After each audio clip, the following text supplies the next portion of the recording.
When I had just my room, I just had a lot of action figures. But then I sold some because once I was able to move into a bigger place, I wanted more stuff around my living room. I didn't want just action figures in my living room. I wanted just other odd stuff. I'm a big fan of just Halloween decorations, or just, I guess, I won't call them oddities. I was very influenced when Guillermo del Toro introduced us to the Bleak house. I was like, oh my God, imagine to live amongst all that stuff. But then I said, you know what? I can do that, you know? I see a lot of stuff that I like, and it's just, I had to buy it. It's like, I feel at home. Come home tired from work, I come into my place and I'm happy. This is home, you know? It's just, it's my stuff. No one had an input in anything besides my wife, and we buy stuff that we like and that makes us happy. It's our own little personal museum.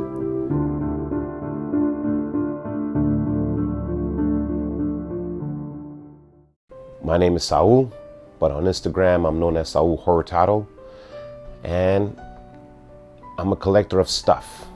Very unique stuff. Just whatever catches my eye, whatever I see out there that I feel it's fitting for my collection, I bring it home. Started off with figures. My collection started back in junior high.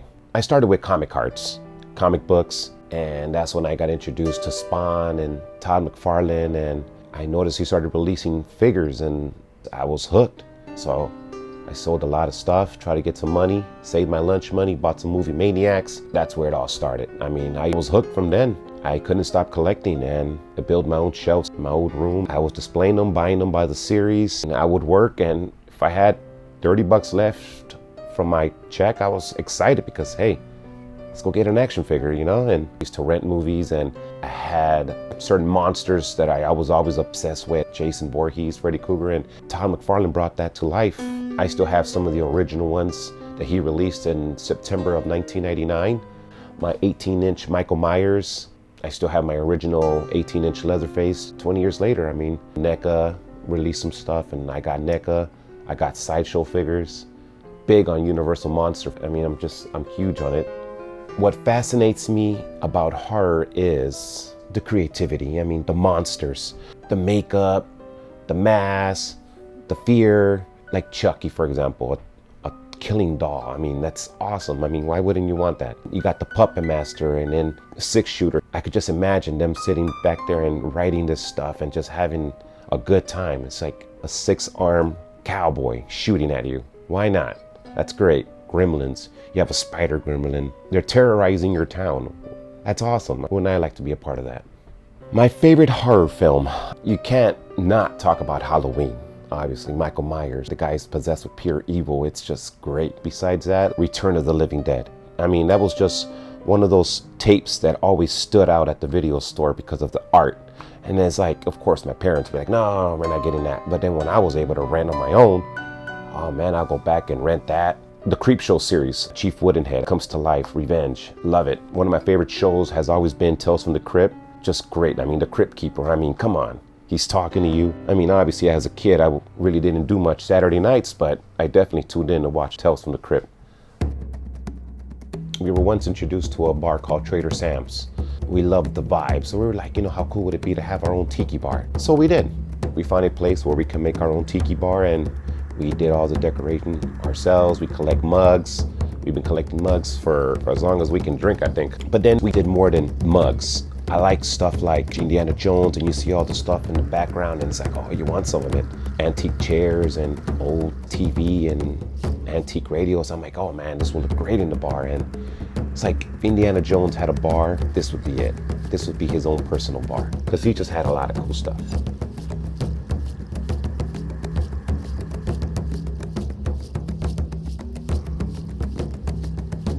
Where do I shop? I do a lot of buying, trading. One of my main spots is Frank & Son. I visit a booth called Classic Plastics. It's a buddy of mine, he runs it. His name is Mike, great guy. You can find him on Instagram. He has all the stuff that you can ask for as a collector. Records, movies, horror tees. He's always cool to hang out with. And some of the older stuff, I go to flea markets. because you never know. I mean, there's always older guys that collect too, and they downsize, and that's how I was able to come up with some of my Universal monsters in the sideshow, because a lot of older guys are like, you know what, I'm pass these on, and hey, if you're selling, I'm buying, man. I got to meet a lot of older guys that are retiring their collection, and I stepped in, I said, I'll take it.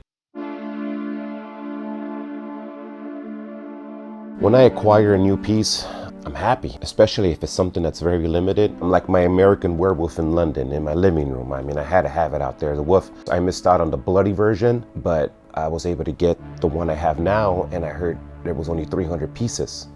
So of course, when I was able to save up some money and find someone that would actually sell me the werewolf, I was like a kid's first time at Disneyland. I was happy. I mean, oh my God, look at him. He's amazing, you know? When you're able to acquire a new like tiki mug like this one, for example, you get happy, you know, you're one of them. And then you check in an hour later and they're sold out and people are bummed, but you know what, I'm not. You know, I have that evil happy, like, haha, you know, I got it, you know, and there's other people asking for it, and it's just a good feeling, you know, that I was able to score with. What I would consider grails, I would say, for example, my Exorcist figure that Nika released, and she's tied up to the bed and you can push the button and the head spins, and my wife gave me, I would consider a grail with a lot of sentimental value, the Freddy versus Jason display case for Christmas. I would have never thought I'd have one of these, and she found one, and I would forever keep that. I mean, that's definitely a grail with a lot of sentimental value. And my sideshow collection of Universal monsters, sentimental value right there too. I mean, it took me a while to acquire all of them and collect them all, and if I could take them with me to the afterworld, I would.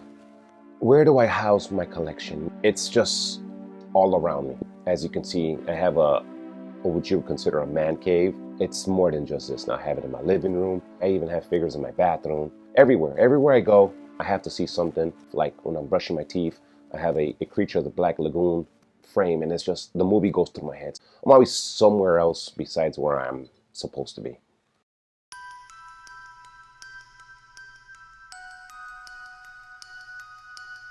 When Halloween comes around, I love to decorate. I'll never stop. People say, you're never gonna grow out of it. I'm like, no, why would I? I mean, Halloween has been around before me, and it will always be around after me. It's just, I just want to be part of the tradition. What's sad to me sometimes is like I go to different stores and the Halloween decorations aren't like they used to be. It's like I could watch the movie Halloween and you could see how they decorate the houses back then, and I was like, man, you don't see those decorations anymore.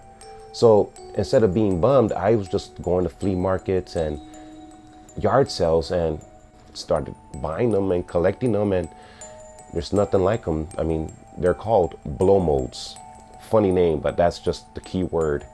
And every time I saw them in movies, especially old 80s horrors and stuff, like the way they decorated in the movies, it's like, it's great. I mean, you even see them in Stranger Things. I believe it was the beginning of season 2. They have a little introduction of decorations, and you can see all the blow molds. I'm like, oh my God, there they are, you know. And I have most of them now. They were made to last, and I have them all out all year long. I mean, not in the front yard, but in my garage. I never put them away. They're just out there. I even have some in my living room. They're too nice to put away.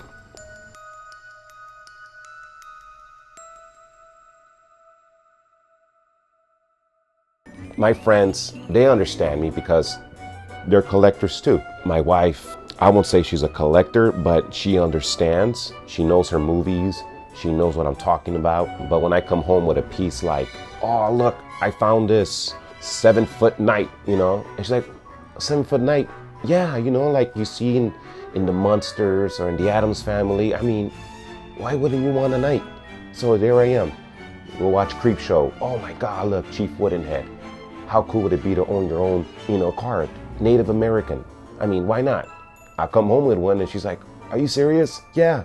So, you know, can you help me get him out of the car? He's pretty heavy.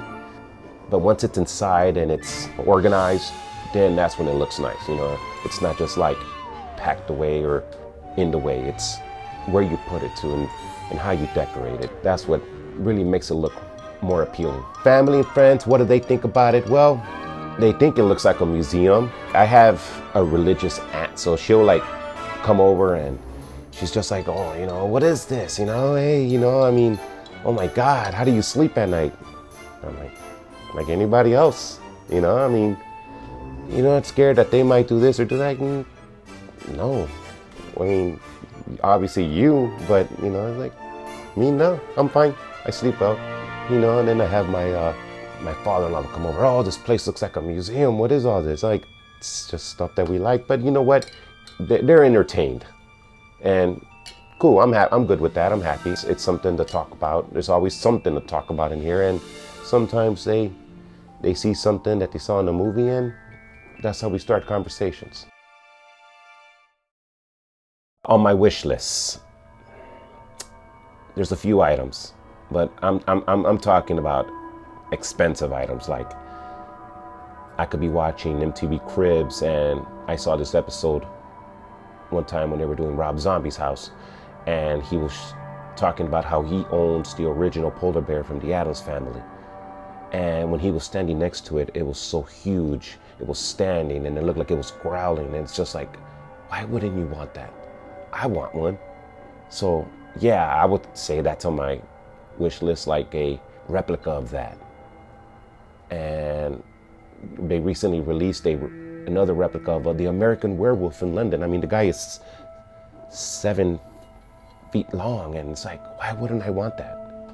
It's crazy. Where would I put it? But I'll find somewhere to put it, even if I have to get rid of a sofa or something, That would be awesome to own. I will always be collecting. I mean, my goal is just to never lose the love that I have for it.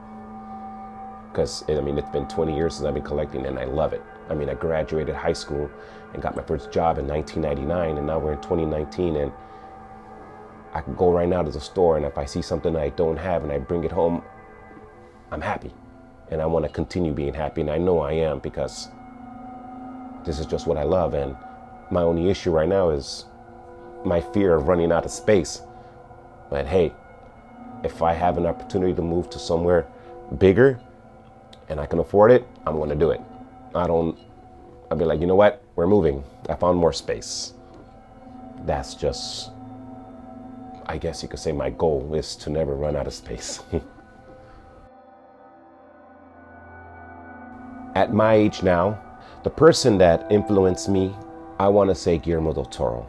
I'm at a certain age where I have to be more responsible. I mean, I have to act like an adult, but you can also still have a love for collectibles and horror and action figures and just stuff, And Guillermo del Toro, when he introduced the exhibit At Home with Monsters, he just recharged my batteries to like continue collecting. And it doesn't just have to be in a room. You could live with monsters, like, meaning like I open my front door and there's a Chucky doll in my living room, and there's a 7-foot night, and there's all these Haunted Mansion collectibles. And why have that hidden, or why have that stored away? Live with it. If it makes you happy and you love seeing it every day, why not?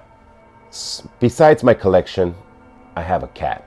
I always wanted a black cat, and I found the perfect black cat that loves my collection. And surprisingly, she has a thing about a chair in my living room and always laying next to Chucky. If she's hanging out with us in the living room, she's always next to Chucky. Maybe she feels safe. Maybe they have a bond. Maybe they communicated or something. Who knows? But they're always together. I guess you could say they're friends to the end.